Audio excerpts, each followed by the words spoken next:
बिस्मिल्लाहिर्रहमानिर्रहीम। अस्सलाम वालेकुम नाज़रीन कराम, मैं हूं अब्दुल बासित स्वाति और आप देख रहे हैं मेरा डिजिटल चैनल। साबित कर दिया है कि हक हमारा होगा और हम उसको लाने के लिए हमें किसी नुमाइंदे की जरूरत नहीं है। मैं मुख्तसर वक्त में ये बात यहाँ पे सबको बताना चाहता हूँ कि ये सिर्फ मुजफ्फराबाद के दारुल खिलाफे की तहरीक नहीं है।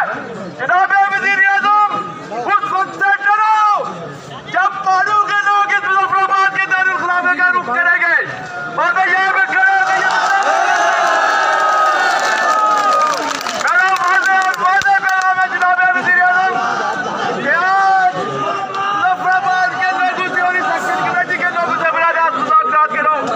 दरमियान की कोई बात नहीं है।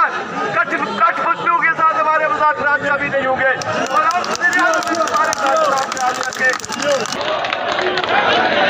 नाज़रीन कराम, अंजुमन ताजरान के सदर शौकत नवाज मीर साहब, जिनको गिरफ़्तार किया गया था और उनको आज रिहाई मिली है, ये उनकी रिहाई के लिए नारे लगाए जा रहे हैं और ये सारा कुछ किया जा रहा है। अब मज़ीद 15 तारीख तक अल्टीमेटम दिया गया है कि अगर हमारे मुतालबात न माने गए तो पूरे मुजफ्फराबाद को बंद कर दिया जाएगा। हज़ारों की तादाद अवाम सड़कों पर निकली और दोबारा भी बंद करने का इंदिया दे दिया।